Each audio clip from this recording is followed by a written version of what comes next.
16절에서 5장 10절입니다. 한 절씩 저와 교독하겠습니다. 그러므로 우리는 낙심하지 않습니다. 우리의 겉사람은 낡아가나 우리의 속사람은 날로 새로워집니다.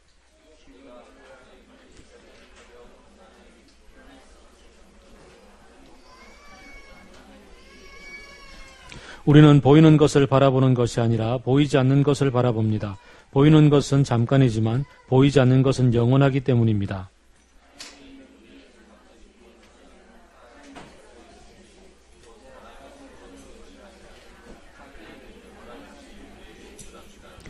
우리는 하늘로부터 오는 우리의 집을 덧입기를 갈망하면서 이 장막집에서 단식하고 있습니다.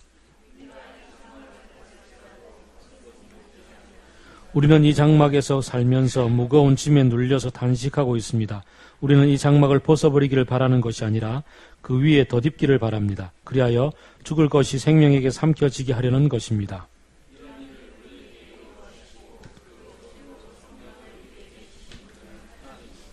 그러므로 우리는 언제나 마음이 든든합니다. 우리가 육체의 몸을 입고 살고 있는 동안에는 주님에게서 떠나 살고 있음을 압니다.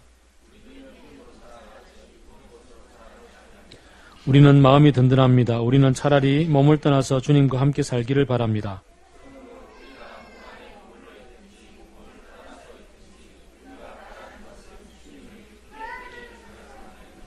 같이 읽읍시다.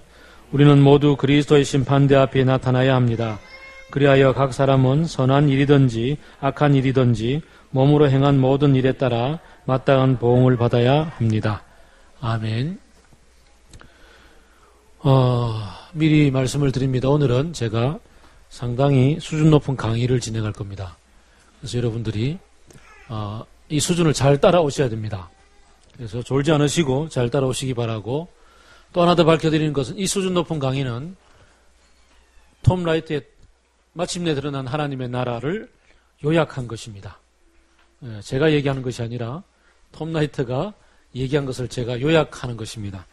그러나 제가 평소에 성경 말씀을 묵상하면서 가지고 있던 견해에 대해서 톰 라이트가 잘 정리하고 있었던 것이기 때문에 왜 나는 이런 책을 못 썼을까 이런 생각을 하면서 아쉬운 마음에 정리하는 것으로 대신할까 합니다. 지난번에 저는 우리가 예수 그리스도의 부활을 힘입어서 부활 이후의 삶을 기대하고 고대하는 그 희망 속에서 살아간다고 오늘 본문 말씀을 통해서 함께 더 말씀을 나누었습니다. 같은 본문을 가지고 우리는 이제 좀 더 진보되어져 있는 좀 더 구체적인 얘기들을 나누고자 합니다. 최근에 페북에서 낸시 랭이라는 사람이 그 낸시 랭의 신학 펀치 뭐 이런 거 꽤 많이 유행하던데요. 그 중에 그 세종대왕도 죽으면 지옥 가는가 이런 챕터가 있었습니다. 상당히 그 진지한 얘기들을 많이 나누었습니다. 세종대왕 혹은 이순신 장군이 죽으면 지옥 가는가? 참 불편한 얘기입니다. 그리고 또 우리 가운데 또 어떤 이들은 그 부모님들을 여의었을 때, 그럴 때 믿지 않고 돌아가신 부모님이 지옥 갔다는 생각을 할 때 참 이걸 받아들이기가 쉽지가 않습니다. 사람이 죽고 나면 어떻게 되는가에 대해서 우리들은 자연스럽고 아주 자연스럽게 이렇게 마음이 갑니다. 그런데 죽으면 천국 간다, 죽으면 지옥 간다라고 생각하는 이 얘기는 천국, 지금까지 우리가 많이 얘기했던 그 하나님의 나라를 상당히 왜곡시키는 한 토대 위에 출발하는 얘기입니다.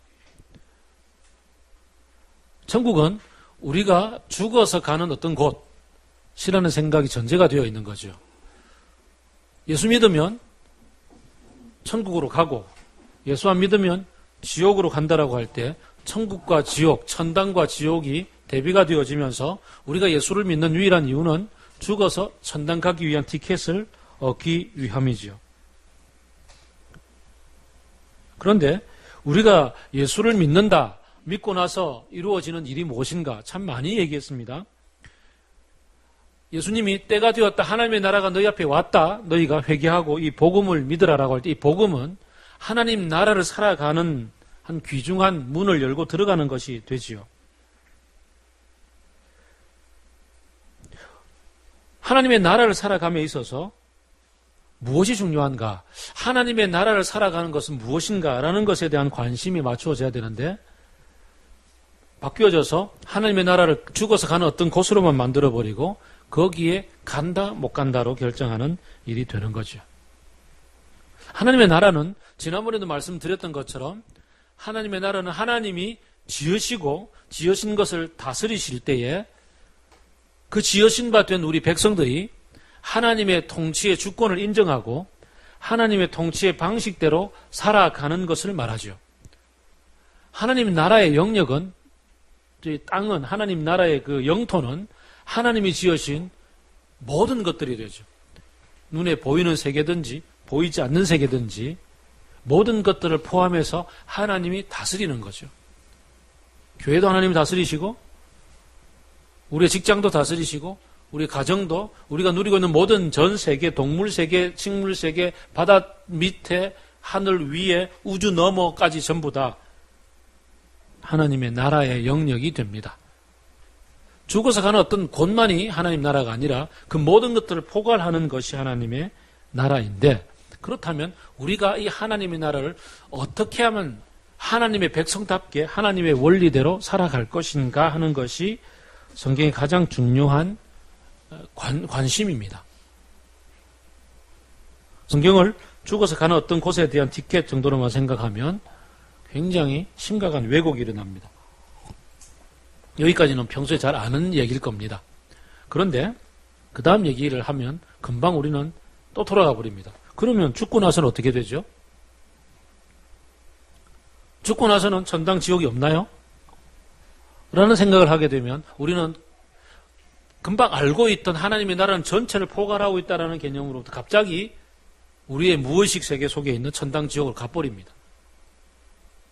그래서 오늘 얘기가 중요합니다. 죽고 나서는 어떻게 될 것인가에 대한 얘기를 지금 합니다.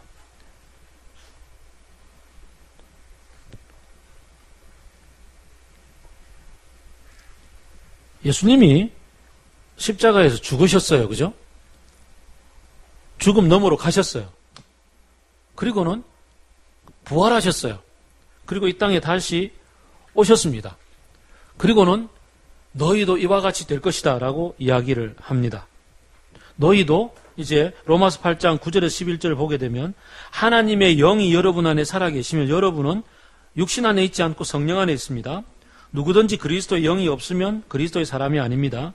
그리스도께서 여러분 안에 살아계시면 여러분의 몸은 죄 때문에 죽을 것이지만 여러분의 영은 의 때문에 생명을 얻습니다. 몸은 죽겠지만 우리의 영은 생명을 얻어서 어디 가는 것 같네요.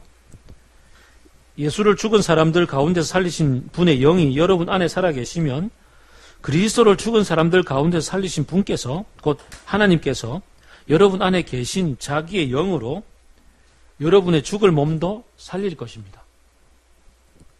포인트는 조금 위에 있는 영은 여러분의 의 때문에 삽니다. 영이 살아서 어떻게 가는 그것이 바라는 목적이 아닙니다라고 얘기하지 않고 그 다음 구절, 하나님께서는 여러분 안에 계신 하나님의 영, 성령으로 말미암아서 여러분의 죽을 몸도 살릴 겁니다라고 얘기해요.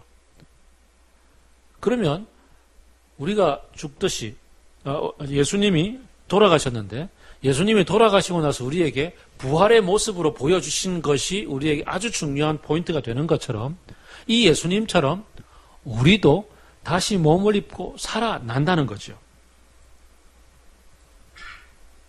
요한일서 3장 1절에서부터 보게 되면 사랑하는 이 여러분, 이제 우리는 하나님의 자녀입니다. 앞으로 우리가 어떻게 될지는 아직 모릅니다. 하지만 그리스도께서 다시 나타나시는 그날 되면 우리는 그와 같이 될 겁니다. 그때 우리가 그를 참모습으로 뵙습니다라고 얘기합니다. 우리의 부활하는 모습은 예수님과 같이 될 거라는 거죠. 신기하지 않습니까? 예수님이 부활하셔서 어떤 일을 벌이셨어요? 첫째, 못자국 보이셨습니다. 그렇죠? 옆구리에 창자국 보여주셨습니다. 그러니까 적어도 돌아가시기 전에 어떤 모습들을 지니고 계신 거죠. 근데 또 부활하신 예수님은 엠마오로 가던 제자들과 만나서 얘기하다가 뿅 사라졌습니다. 그리고는 문 다 닫혀 있는데 제자들이 앉아있는 그 집에 뿅 하고 들어오셨습니다. 우리도 그럴 수 있다는 거죠. 신기하지 않습니까? 우리가 다시 몸을 입고 태어날 때, 다시 몸을 입고 부활할 때는 예수님과 같이 시공간의 제한을 받지 않는 어떤 그러한 모습이 될 수 있다는 거죠. 어떤지는 모릅니다. 요한일서가 얘기하는 것처럼 아직 어떻게 될지 밝혀지지 않았습니다. 그래서 예수님이 복음서에서 하시는 얘기 중에 그 천사와 방불할 것이다 이런 얘기 하죠. 부활이 없다는 사두개인들이 막 얘기할 때에 너희들이 참 성경도 모르고 하나님도 모르는구나 라고 얘기하면서 그때는 우리가 천사와 참 비슷하게 될 것이다 라는 얘기를 하는데 중요한 것은 천사는 몸이 없잖아요. 근데 예수님은 몸을 입고 부활하셨어요. 옆구리에 장자국 못자국 보여주셨단 말이죠. 음식도 드셨단 말이에요. 그것처럼 지금 현재 우리의 이 몸을 그대로 지니고 부활할 것 같아요. 근데 그 부활한 몸은 좀 색다르겠죠. 지금과는 좀 다른 바가 있을 것 같아요. 근데 어쨌든 최종적 관심은 죽어서 우리의 영혼이 가는 어떤 곳에서 영혼이 거기서 간다라고 얘기하지 않고 죽어서 가는 것 같은데 몸은 분명히 썩지만 영혼은 어디 갈 거 아니에요. 그죠? 근데 그 상태로 끝나는 게 아니라 그 다음에 몸을 다시 입고 이 땅에서 부활한다는 거죠. 그리고 하나님의 나라가 그 다음 영원히 펼쳐진다는 거죠. 그러면 하나님의 관심은, 예수님의 관심은 하나님의 나라가 온전히 회복되는 것이라고 할 때에 관심은 뭐예요? 죽어서 가는 어떤 천당 지옥의 문제가 아니라 다시 우리가 몸을 입고 이 땅에 돌아와서 이곳에서 영원히 살게 되는 거기에 더 관심이 있는 거죠. 부활 이후의 삶이 관심이 있는 거예요. 그리고 시간적으로 본다면 부활이라는 것은 죽음 이후, 그게 어딘지는 모르지만 죽음 이후를 넘어서는 그 다음이죠. 그래서 적어놓기를 부활은 죽음 이후의 삶, 그 이후의 삶이다 라고 얘기하는 거죠. 이해가 되시죠? 어쨌든 여기까지는 이해가 된 것 같습니다. 그게 현실에 우리가 무슨 상관이 있는지 나중에 얘기할 겁니다. 그럼 두 번째, 그러면 죽음 이후에는 뭐가 있죠? 죽음 이후에는 죽음 이후에 대해서 예수님이 얘기했던 본문들이 있습니다. 돌아가실 때에 십자가 오른편 강도에게, 오른편 강도가 그런 얘기하죠. 주의 나라가 임할 때 저를 기억하여 주옵소서 그랬더니 얘야 오늘 네가 나와 낙원에 있으리라 이러죠. 그죠? 낙원. 그래 영락공원 이런 게 나오잖아요. 영원한 낙원. 그게 그 뜻인지 모르셨죠? 그 다음에 또 거지 나사로 비유 있잖아요. 거지 나사로 비유 보면은 나사로는 아브라함의 품에 안겨 있는데 그 부자는 지옥불에서 아주 고통당하고 있잖아요. 그런 거 보면 뭔가 낙원이 있고 지옥이 있는 것 같죠, 그죠? 뭔가 있을 것 같아요. 어떻게 이해를 해야 되느냐 이 문제죠. 우선 낙원은 헬라어에서 모나이라고 읽는데 요한복음 14장에서 너희는 근심하지 마라. 하나님을 믿고 나를 믿어라. 내 아버지 집에는 거할 곳이 많다. 나는 그곳에서 마련하고 너희를 와서 다시 데려가겠다라고 얘기할 때 뭔가 아버지 집에 거할 곳이 있는 그런 표현을 쓰죠. 그죠? 어딜까? 낙원은 분명히 우리가 몸에서부터 분리되는 이 영혼이, 우리 전인격이 몸과 영혼이 분리되는 경험을 해요. 그리고 나서 이 영혼이 갑니다. 가는데 그때 아브라함의 품이라고 얘기를 했던 것처럼 혹은 낙원이라고 얘기했던 그곳에서 거하지요.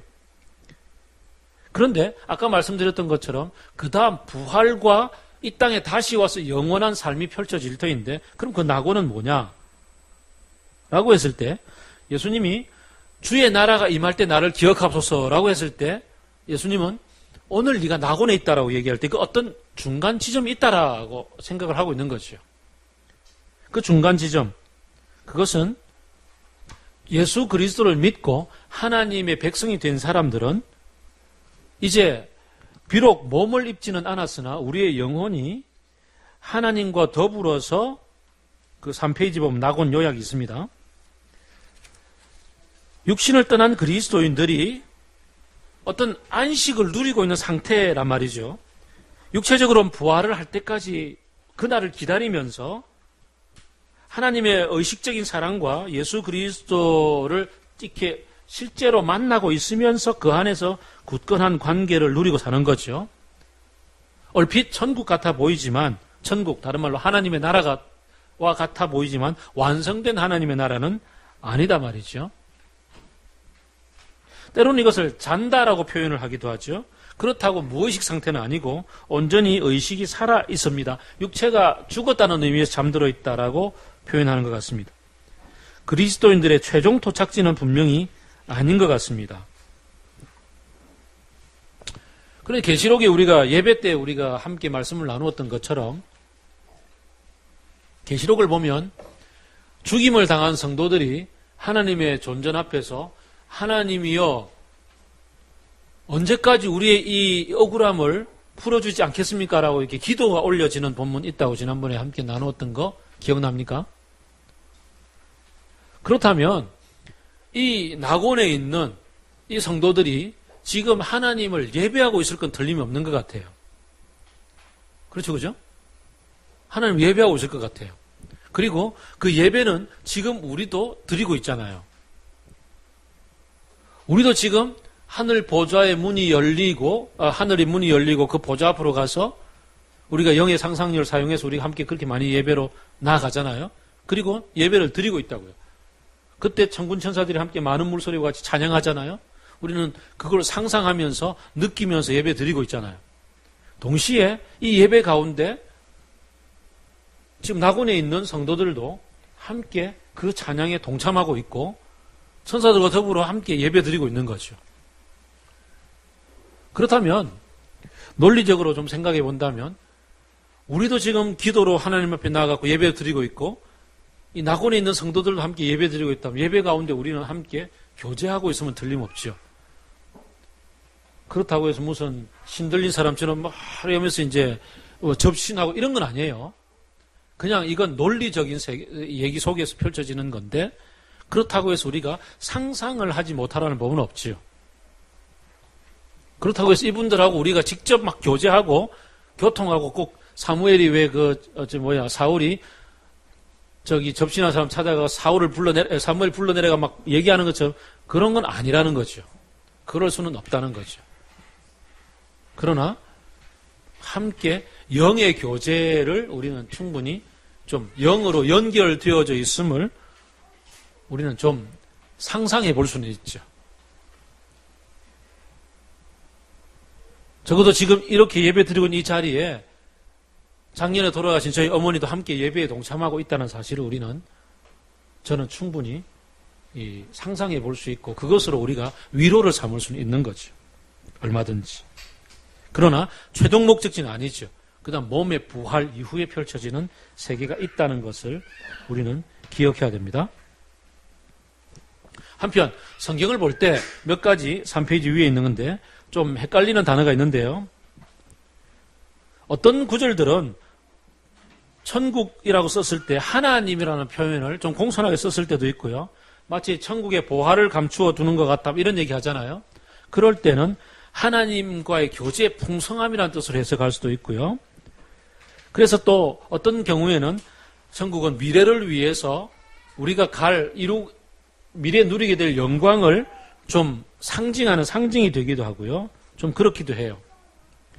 또 성경에서 우리의 영혼이라고 얘기했을 때 이 영혼은 그 헬라 철학이 얘기하는 것처럼 플라톤 철학이 얘기하는 것처럼 몸과 영혼이 분리되는 이 원론적인 생각이 아니라 보통 성경이 얘기하는 영혼이라고 했을 때는 우리의 이 몸과 영혼과 혹은 지성과 이 모든 것들이 결합되어져 있는 전인격을 표현할 때가 많습니다.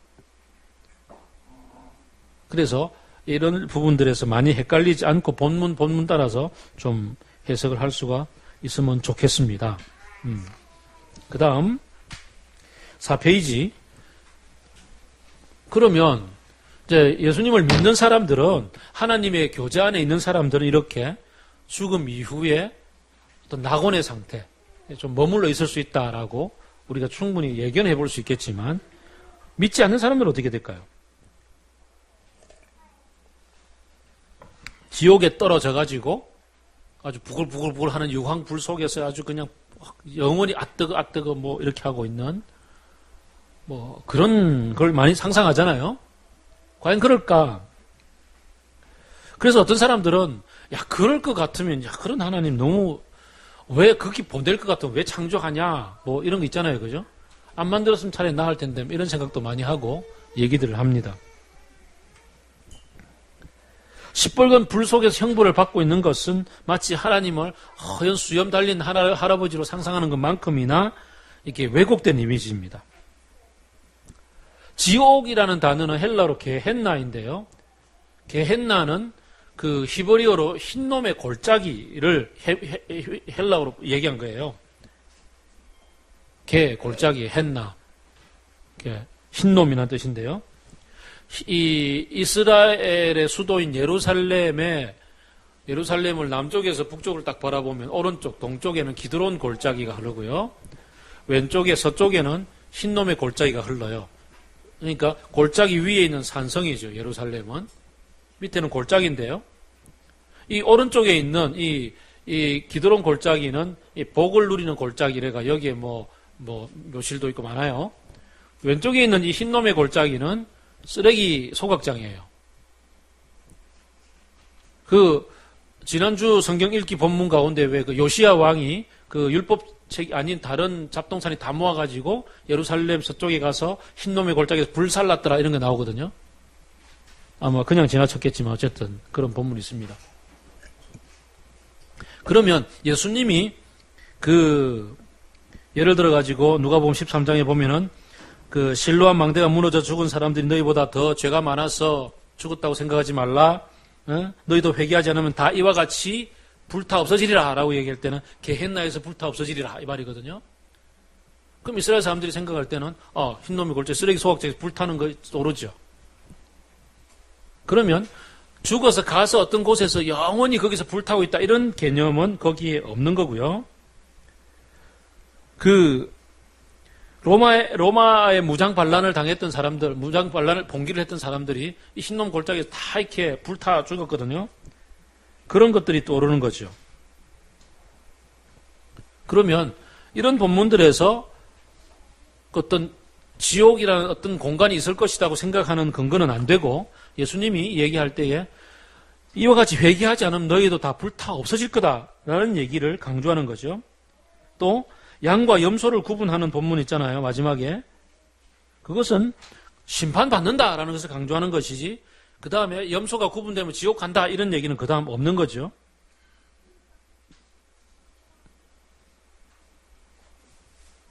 오늘날 많은 사람들이 정통적으로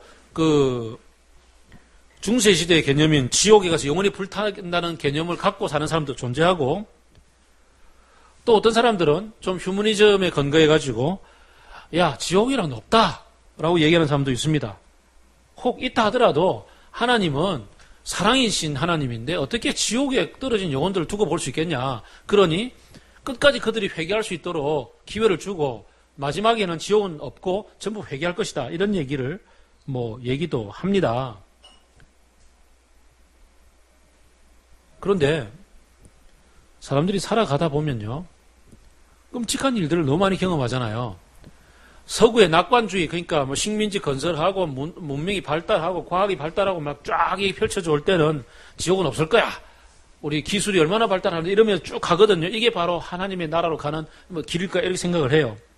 근데 그 가운데 세계대전이라든지 지난주에 우리가 보았던 그 후투투치족 르완다 사건이라든지 지금 이집트에서 수백 명이 지금 바로 그냥 지금 사형 선고 받고 죽는 거라든지 이런 엄청난 사건들, 우리나라의 80년 광주라든지 이런 것들을 보면서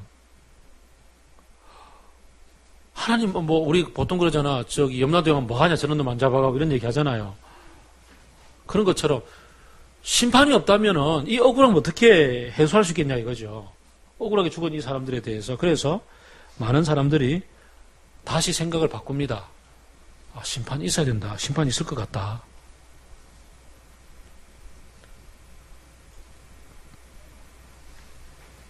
심판이 어떻게 펼쳐질까요? 어떤 사람들은 또 이런 생각을 하죠. 그러니까 지옥이 여기 있어서 영원히 불타올 것이다라고 생각을 하는 데 있어 가지고는 이 고전적인 이 생각에 있어 가지고 아주 중요한 백그라운드는 그 중세의 이원론인데요. 중세는 플라톤 철학이 아주 근거하잖아요. 이 육체는 썩어 없어질 거고 영혼이 불멸한다. 영혼 불멸설. 영혼은 영혼 자체로 없어지지 않는다라고 생각하기 때문에 영혼이 거기서 고통당할 거다라고 생각을 해요. 영혼 불멸설은 성경 근거한 게 아니고 플라톤의 철학에 근거한 거예요. 그러니까 불멸할 거라는 생각은 좀 곤란하죠. 성경에서 얘기하는 지지하고 있는 부분은 심판받는다는 거예요. 심판은 곧 악을 하나님이 정리한다는 것이고 악을 소멸시킨다는 거죠. 악을 소멸시킨다고 했을 때 소멸이라는 것은 없어진다는 것을 전제로 할 수밖에 없는 거잖아요. 그렇다면 없어진다는 것을 전제로 한다면 영혼은 안 죽는데 어떡하지? 이건 성경이 지지하는 바가 아니라는 거죠. 그건 플라톤이 만든 생각이고 서구에 오래 좀 내려왔던 자기들의 생각인 거죠. 하나님은 창조주시니까 무에서 유를 창조하신 분이니까 유를 정리해서 무로 만드는 것도 가능하시잖아요. 하나님에게는 심판이라고 했을 때는 없어지는 것도 포함될 수 있어요. 물론 여기에 대해서 우리가 조심스럽게 열려져 있어야 돼요. 그러니까 단언해서 이것이다라고 결정할 수는 없지만 그럴 수 있다는 거죠. 아까 요한일서가 얘기한 것처럼 뒤에 어떻게 벌어질지에 대해서는 이제는 좀 상상할 수밖에 없고 추론할 수밖에 없는 영역에 들어갑니다. 톰 라이트가 그래서 좀 최고의 심판은 어떤 모습일까라고 추론하는데 저 역시 여기에 상당히 깊이 공감하고 있었던 바입니다. 우선 이런 거죠. 이 땅에서 하나님을 우리가 이제 하나님의 형상으로 지음을 받았잖아요. 하나님의 형상으로 지음을 받았는데 하나님의 모든 것들을 우리가 받았단 말이에요. 그런데 죄를 지으면 하나님을 거부하고 우리가 우리 식대로 살겠다고 내가 왕이라고 살겠다고 나서는 이 죄의 순간부터 하나님의 형상이 왜곡되기 시작하잖아요. 하나님의 형상이 우리가 하나님 형상을 여전히 지니고 있음에도 불구하고 이 형상이 왜곡되어지고 제한되어지죠. 우리뿐 아니라 우리로 말미암아서 이 땅도 전 자연 만물들도 제한이 되어지기 시작하죠. 어떻게 해요? 이사야가 얘기하는 하나님 나라의 모습은 동물들이 사자와 어린 양이 함께 뒹구는 모습이었잖아요. 근데 지금은 사자와 어린 양 함께 넣으면 큰일 나죠. 큰일 납니다. 이것은 제한되고 왜곡되는 거죠. 우리는 한 번씩 이런 생각을 해봅니다. 그 완성된 하나님의 나라에서 쓰나미는 어떤 뜻으로 다가올까요? 저기 동남아시아를 완전히 쑥대밭으로 만들었던 쓰나미, 일본 지금 원자력의 재앙을 만들었던 쓰나미는 우리 부활 이후에는 어떤 모습이 될까 한번 상상해보면 재밌을 것 같아요. 저는 부활 이후에 저는 쓰나미가 일어날 때 윈드 서핑하고 있을 것 같아요. 거기서. 가능할 수 있겠죠. 그죠? 이 쓰나미마저도 왜곡된 질서로서 전체를 파괴하는 데 사용하지 않고 하나님의 질서 가운데 한 부분으로 조화 속에 있을 수 있을 거라는 거죠. 자연이 하나님의 컨트롤 안에서 그리고 하나님 위임한 사람들의 컨트롤 안에서 충분히 조화를 이루고 살아갈 법한 이것이 지금 왜곡되고 삐뚤어져서 제한되는 거죠. 생로병사가 존재하는 거죠. 썩어짐이 있는 거죠. 그래서 로마서 8장에서 얘기하는 것처럼 모든 피조물도 지금 허무한데 굴복하고 그 굴복한 이후에 신음하고 있다라고 얘기를 하고 있습니다. 지금이 왜곡되고 제한되고 삐뚤어져 있는 상태입니다. 사람이 하나님의 형상을 버리고 자기가 왕이라고 생각하고 자기 중심으로 살아가면서 자기 좋은 대로 행하면서 온갖 파괴가 일어나고 왜곡과 질서가 삐뚤어지는 것들이 일어나는 거죠. 그러면 어떻게 될까요? 이것이 점점점 계속 지속된다면 점점 가면 갈수록 하나님의 형상은 점점 무너지고 하나님의 형상은 없어지고 하나님이 아닌 다른 것이 되어버리고 말겠죠. 하나님이 아닌 다른 것. 뭐 나는 악마의 얼굴을 봤다든가 뭐 영화가 그런 거 있었나요? 그런 것처럼 바뀌어가는 거죠. 바뀌어가다 보면 어떻게 될까요? 마지막은 결국은 그들이 영혼이 아예 하나님의 형상을 완전 상실한 상태가 될 수도 있는 거죠. 이걸 요즘 우리 아이들이 아침마다 지금 읽고 있는 나니아에서는 이런 얘기를 합니다. 마지막 전투를 보게 되면 난장이라는 놈들이 나오는데요. 이 난장이들은 서구에서의 난장이는 항상 속이는 사람, 잘 안 믿는 사람 이런 거잖아요.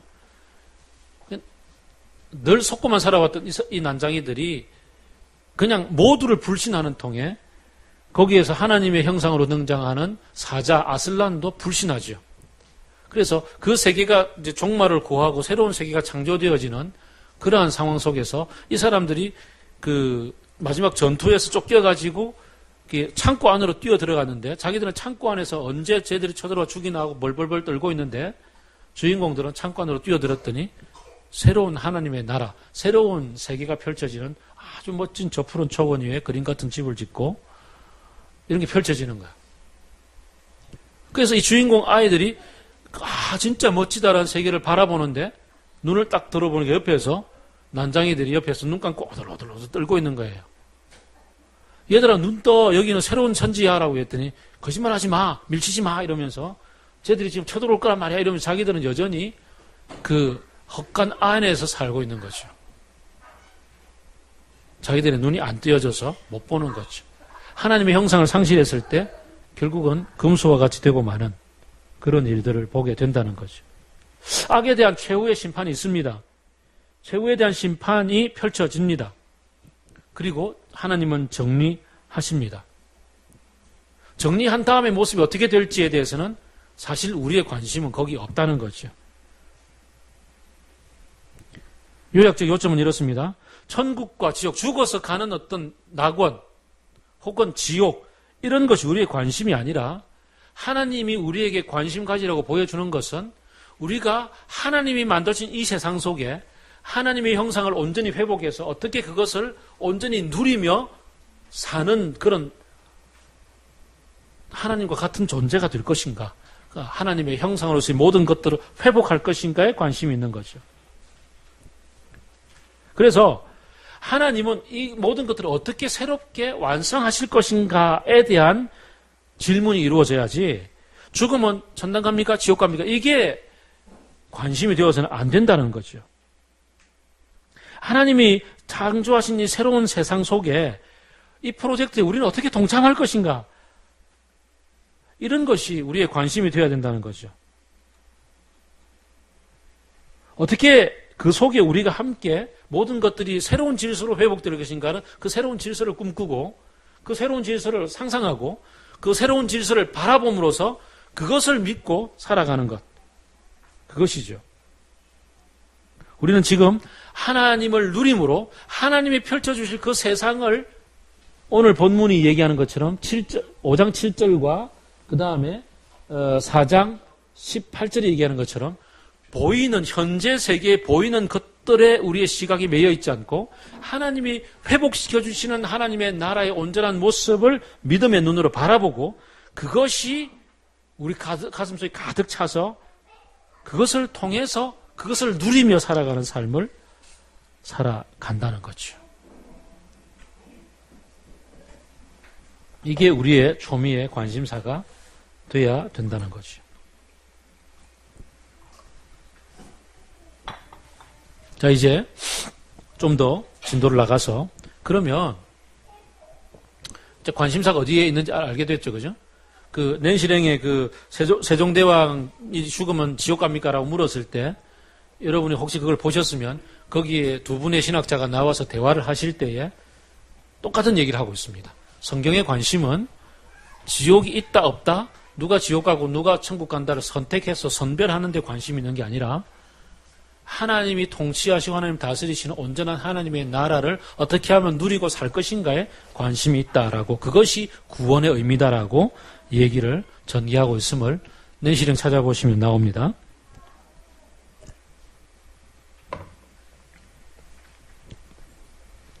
그러면 이제 우리가 부활 이후에 관심을 좀 옮겨봅시다. 죽음 이후에 천당 지옥의 문제가 아니라 우리가 다시 몸을 입고 살아났을 때, 부활했을 때 모습 어떻게 될 것인가에 대한 관심을 좀 가져봅시다. 오늘 우리가 읽었던 고린도후서 5장에서 4절, 3절, 4절 보면 우리는 지금 이 장막, 우리 현재 육체를 입고 살고 있지만 우리가 죽으면 장막을 벗어버려서 우리가 벌거벗은 사람, 그런 벌거벗은 영혼으로서 영원히 살아야 되는 것이 아닙니다. 우리는 이 장막 안에 살고 있지만 이 장막을 벗어버리고 영혼이 플라톤 얘기처럼 이 육체는 우리 영혼의 감옥이니까 빨리 벗어버리자라고 얘기하는 것이 아니라 이 몸에 덧입혀지기를 바랍니다 라고 얘기하죠. 현재 우리 몸을 덧입혀서 새로운 몸으로 익히기를 바랍니다. 그래서 죽을 것이, 지금 우리의 몸은 죽어서 썩잖아요. 근데 이 썩는 것, 썩어버리는 것이 아니라 생명에게 삼켜져서 새로운 영원한 생명을 입게 되기를 바랍니다 라고 5장 4절이 이 얘기를 합니다. 이게 좀 더 이제 어떻게 됩니까? 새롭게 입게 되는 육체는, 우리가 몸을 입고 부활할 때 육체는 현재 몸 위에 덧입혀지는 것이다. 예수님도 분명히 그랬잖아요. 예수님은 창자국, 못자국이 있는 육체를 가지고 오셨어요. 그런데 거기에 뭔가 덧입혀져서 공간을 막 초월할 수 있고 시간을 뛰어넘는 그런 새로움을 입었더란 말이죠. 그것처럼 우리도 그런 몸을 입게 될 것이다 라고 오늘 고린도후서 4장에서 5장까지가 얘기를 합니다. 또 하나 중요한 것이 있습니다. 고린도전서 15장은 부활장이라고 얘기를 하고 있습니다. 잠깐 한번 올라가 볼까요? 고린도전서 15장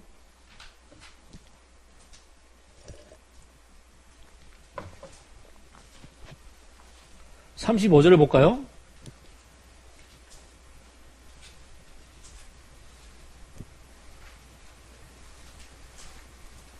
(35절을) 보면, 자, 그러면 죽은 사람이 어떻게 살아나고 그들은 어떤 몸을 옵니까? 라고 묻는 사람이 있을 겁니다 라고 얘기하죠. 우리 관심이라는 얘기죠. 자, 그때 얘기는 이렇습니다 라고 이제 쭈르륵 밑에 설명을 합니다. 몸에 대해서 하늘에 속한 몸도 있고 이 땅에 속한 몸도 있는데 지금 땅에 속한 몸처럼 바로 일어날 거라고 생각하지 마십시오.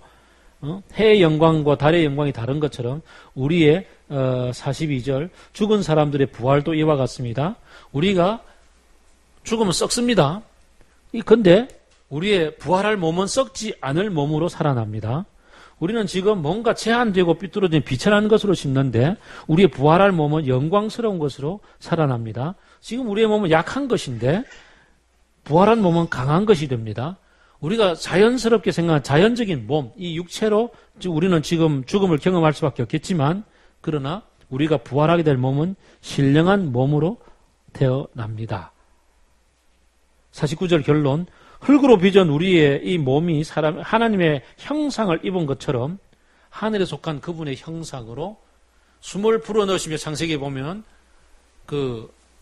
살아있는 영적 존재가 되었다, 생명이 된지라 이렇게 나오잖아요. 흙으로 사람을 지으시고 하는 그런 모습이 될 거라는 거죠. 그래서 제가 도표로 그려놨지 않습니까? 현재 육체와 미래 육체를 현재 푸시케, 그러니까 이 몸, 이렇게 썩어지는 몸, 이 몸이 동력이 됩니다. 근데 미래 육체는 하나님의 영, 푸뉴마, 영이 부어져서 영으로 말미암아 사는 새로운 존재가 된다는 거죠. 생로병사의 무기력한 데서 넘어서서 하나님의 생명, 새로운 창조, 그래서 영원함을 누리게 된다라고 이야기를 합니다. 접수가 됐습니까? 자, 근데 이게 이제 교회사가 진행이 되면서 분명히 초대 교회는 이 사실을 그대로 잘 받아들였어요. 근데 중세로 들어가면서 플라톤 철학, 아리스토텔레스 철학 이런 것들이 들어와서 다시 말하면 히랍의 철학들이, 헬라의 철학들이 들어와가지고 왜곡되기 시작해요.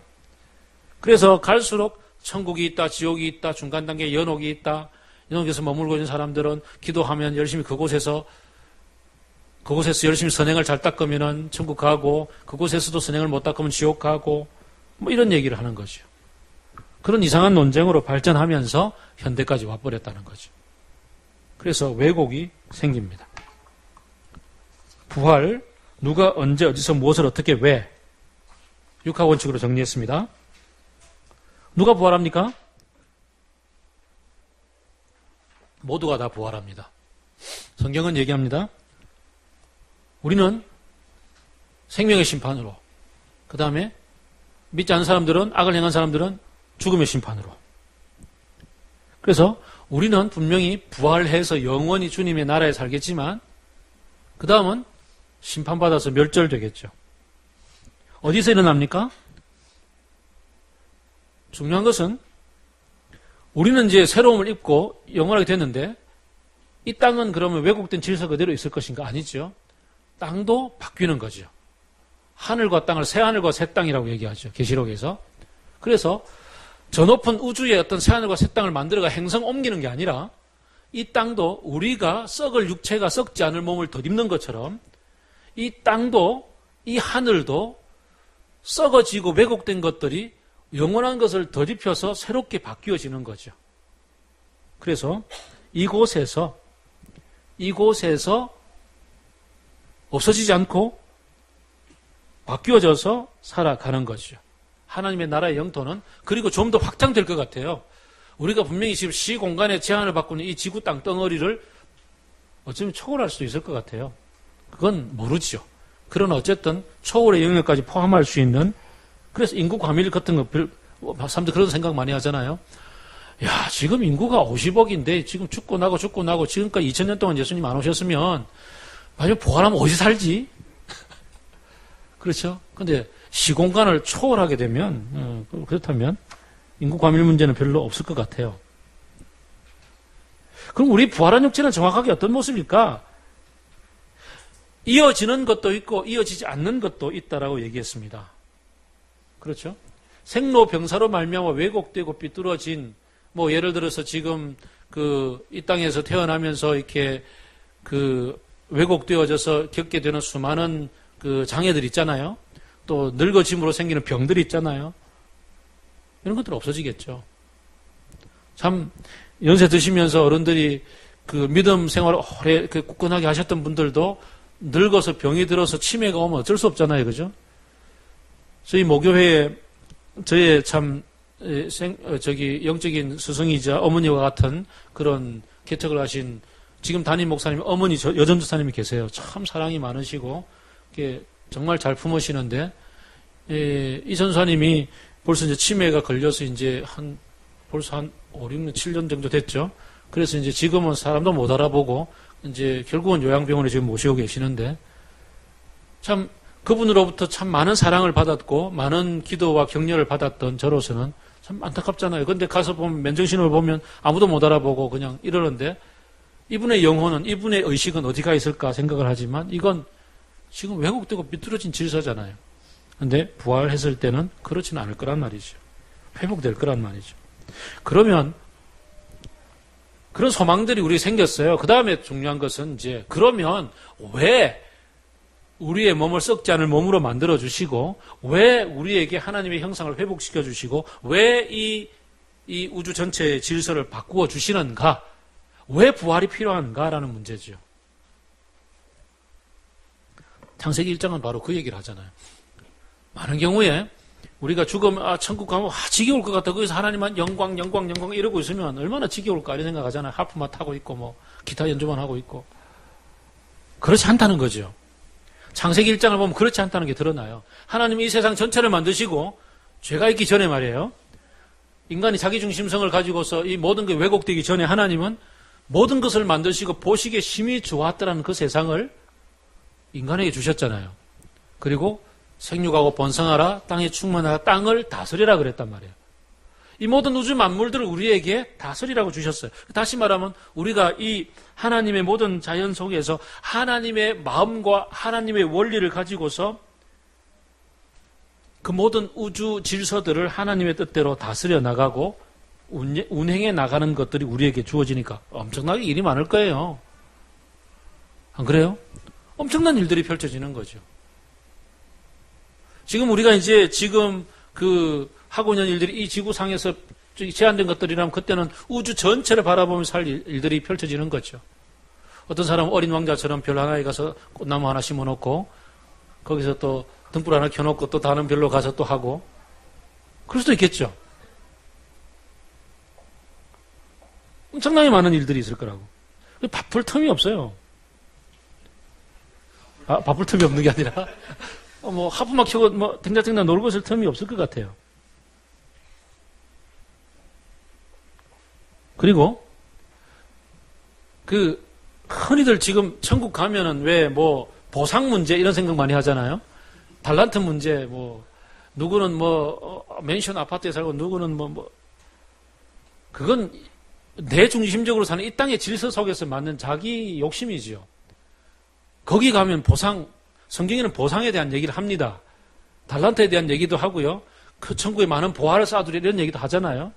그 보상은 뭘까요? 지금처럼 비교 경쟁의 보상이 아니라 하나님의 마음이죠. 보시기에 심히 좋았더라.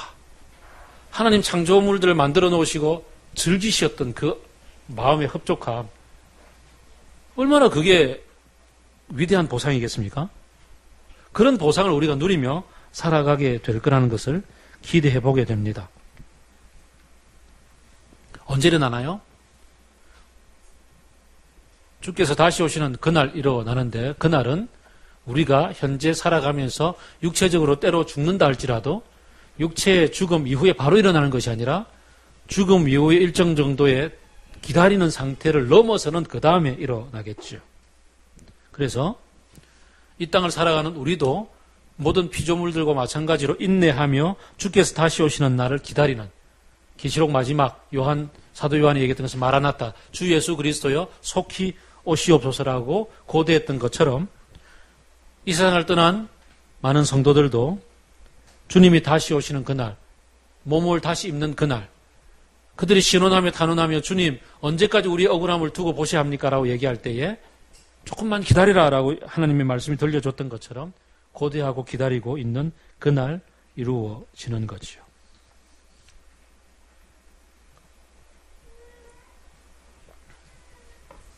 이 모든 것들을 우리가 생각을 한다면 우리의 구원은 좀 다른 의미가 되겠죠. 우리가 지금 예수 믿고 구원받았다는 의미가 어떤 의미가 됩니까? 이제 죽어서 천당 갈 티켓 확보했어 라는 의미는 전혀 아니라는 거죠. 그러면 무엇이 됩니까? 우리가 이제 하나님의 나라 안에 온전히 이루어질 그 하나님의 나라를 기대하고 고대하고 바라보는 소망과 믿음 가운데 이 땅에서 하나님의 나라의 모습들을 차근차근 누려가며 살아가는 거지요. 구원은 10페이지에서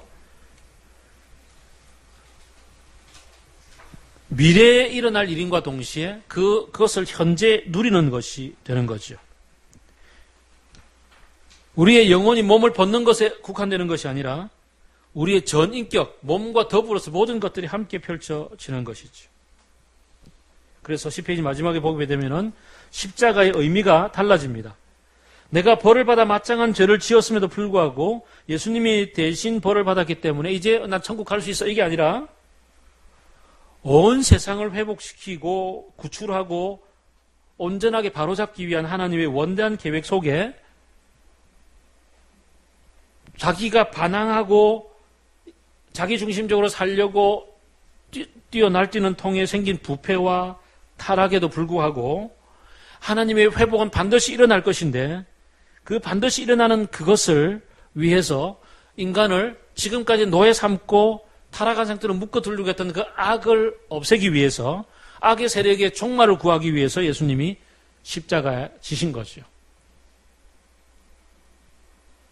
예수님 십자가는 단지 나 개인에 속한 문제가 아니라 나를 포함해서 전 우주 만물, 모든 공동체, 모든 지역, 모든 것들을 뛰어넘는 창조세계 전체를 향한 하나님의 원대한 계획을 위해서 악을 정복하신, 악에게 죽음을 명령하신, 그것이 바로 십자가의 사건이 되는 거죠.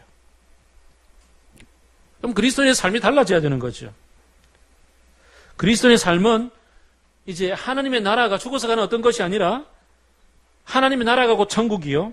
그것은 곧 하나님이 다스리시는 주권적 통치라는 사실을 받아들이므로 그 하나님의 나라가 예수님으로 말미암아서 이 땅에 들어왔단 말이죠. 때가 되었다. 하나님의 나라를 너희 앞에 내가 끌고 왔다는 거죠.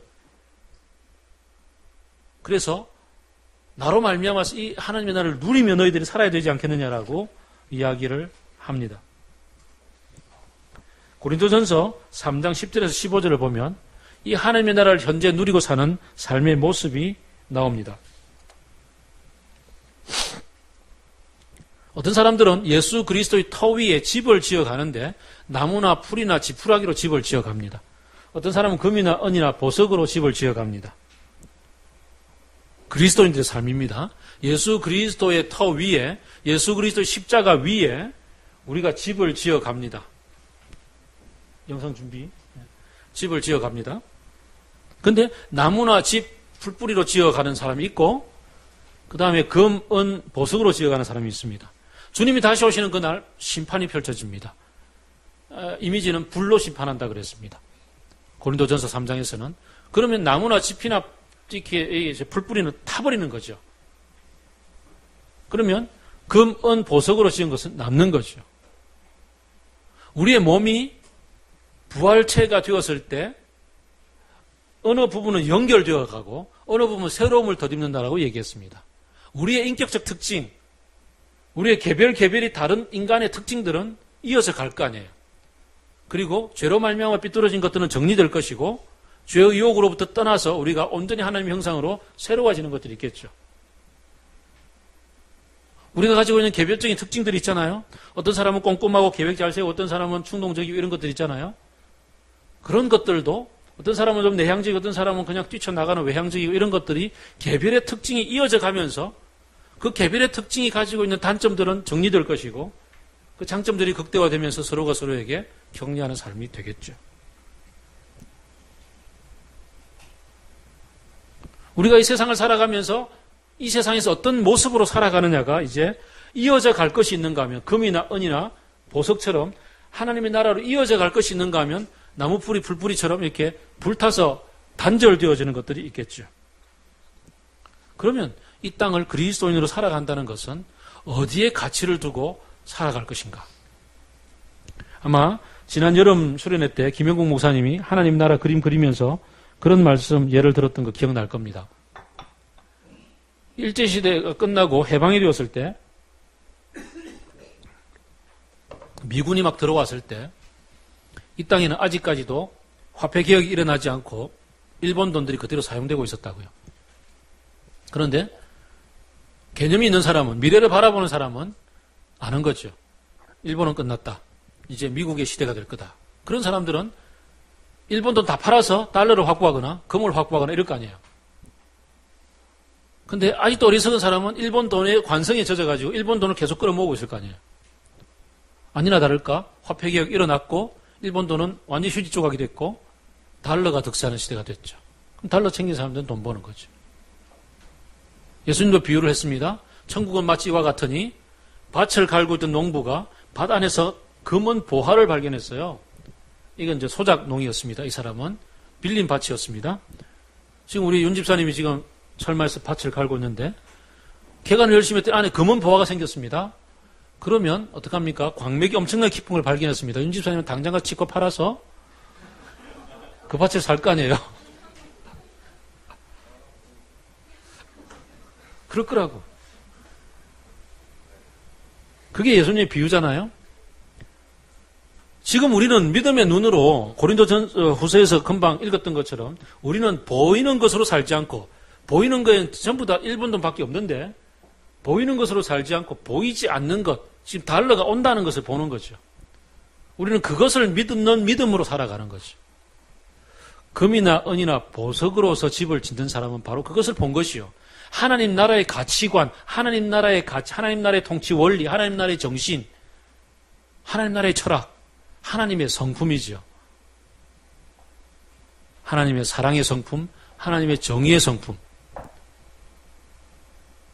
그 가치를 가지고서 집을 지어 갈 것이고 삶을 살아갈 것이고 자신을 단련하고 경건의 연습을 하고 그런 인격으로 바뀌어져 가려고 애를 쓸 것이고 아닌 사람들은 그걸 못 본 사람들은 그리스도인이라 할지라도 예수 믿었다 할지라도 그걸 못 보는 사람들은 지푸라기 나무 풀뿌리로 지금 집을 짓는 거예요. 일본 돈 여전히 모으는 거예요. 자기중심적 가치관, 경쟁적 가치관, 자연 파괴적 가치관 이런 것들로 계속 살아가는 거예요. 물론 마지막 날 주께서는 어떻게 정리하실지에 대해서는 열려져 있습니다. 누구를 향해서 정리하실지에도 열려져 있습니다. 계시록을 보게 되면 새하늘과 새 땅이 임했을 때, 새 예루살렘이 임했을 때 그 예루살렘 성 안에서 하나님의 해같이 빛나는 하나님과 더불어 교제하는 성도들의 엄청난 잔치가 벌어졌는데 그 도성 안에는 그 생명수, 그러니까 생수의 강이 쫙 도성에서부터 펼쳐져 나가잖아요. 그 강변에는 많은 실과들이 맺혀져 있어요. 그 생수의 강이 도성을 지나서 도성 안에만 머물러 있으면 갇혀져 있는 호수일 텐데 강이라 그랬으니 도성을 밖으로 흘러나갈 거 아니에요. 도성 밖으로 흘러나가는 강은 도성 안에서 있는 성도들 너머에 있는 도성 바깥에 밖에 슬피 울며 이를 갈미 있으리라는 그 사람들이 있을 거 아니에요. 그들로 갑니다. 근데 계시록 마지막을 보게 되면 이 생명수 실과들은 이제 가서 생명을 치유하는 그런 과실로 사용된다고 얘기하죠. 그래서 열려져 있는 것 같아요. 마지막 심판에 대해서도 하나님의 사랑의 관점은 분명히 열려져 있는 것 같습니다. 그럼에도 불구하고 마지막 날 심판은 반드시 존재할 것이고 그 심판대 앞에서 우리가 예수로 말미암아서 구원을 받을지언정 우리가 그 새로운 몸을 입고 살아갈지언정 이 땅에서 정리해야 될 것들이 너무 많아가지고 정리하고 다 버리고 나면 아무것도 없어가지고 새로움을 입는 데 있어가지고 아이고 미안해 이러고 갈 사람이 있는가 하면 많은 것들이 연결되어져서 그곳에서도 이 성품으로부터 출발해 갈 사람들도 있겠죠. 어떤 삶을 살아야 될 것인가는 우리가 선택하기 나름인 거죠. 그리스도인이 되었다는 것은 이제 그런 삶을 향해 출발선에 섰다는 것이고 이 땅에서 믿음의 눈으로 하나님의 나라의 그 엄청나게 넓은 비밀과 엄청난 그 하나님의 회복의 능력들을 경험하고 그것을 바라보면서 이제 출발한다는 거예요. 단지 내 영혼 믿어서 육신을 벗었을 때 꼬르륵 갔을 때 천당 가는 그게 아니라는 거죠. 너무나 많은 왜곡된 그 복음의 얘기는 이렇게 조그맣게 만들어버리는 것에 불과하다는 것을 기억하면 어떻게 살까? 이제 이 땅을 어떻게 살까는 다음 주부터 이제 주께서 가르쳐주신 기도를 통해서 하나하나 펼쳐볼 것입니다. To be continue. 마지막으로 지금 현재 우리들의 모습이 어떠한지 참 잘 보여주는 만화영화 한 편 봄으로 우리가 심판이 도대체 뭔지 그리고 현재 우리의 모습이 얼마나 참 불쌍한 상태인지 우리는 거기에 살고 있는 건 아닌지 하나님 나라를 누리면 어떻게 살아야 되는지 한번 잘 묵상하는 계기가 되기를 바랍니다.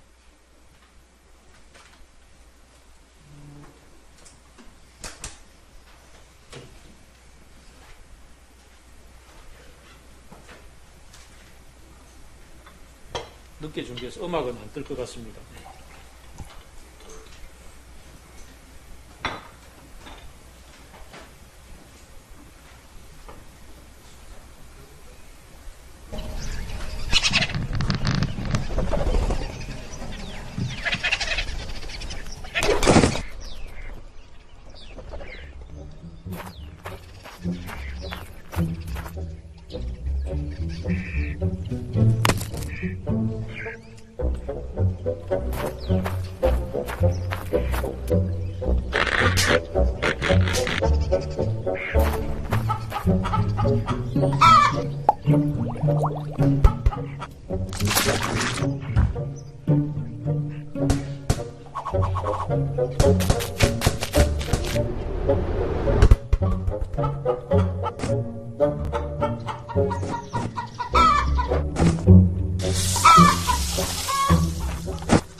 마지막에 문어가 나와서 조금 그렇게 하지만 하나님 우리를 어떻게 보실지, 우리가 현재 살고 있는 게 어떤 것인지 참 나도 저기에 동참하고 있는 한 사람이라는 사실을 깊이 보게 됩니다. 우리가 가져야 되는 믿음의 세계, 우리가 가져야 되는 소망의 세계가 무엇인지, 하나님의 나라가 도대체 무엇인지, 하나님의 다스림의 그 철학과 그 하나님의 그 성품이 도대체 무엇을 지향하는지, 너희는 땅을 정복하고 다스리라가 무엇을 의미하는지 깊이 생각해 볼 수 있는 아주 중요한 성찰의 도구가 될 것 같습니다. 우리가 구원받았다는 것은 무엇을 의미하는지, 우리가 하나님의 나라를 살아간다는 것은 무엇을 의미하는지 미래까지를 내다보면서 함께 말씀을 나누었습니다. 같이 기도합시다.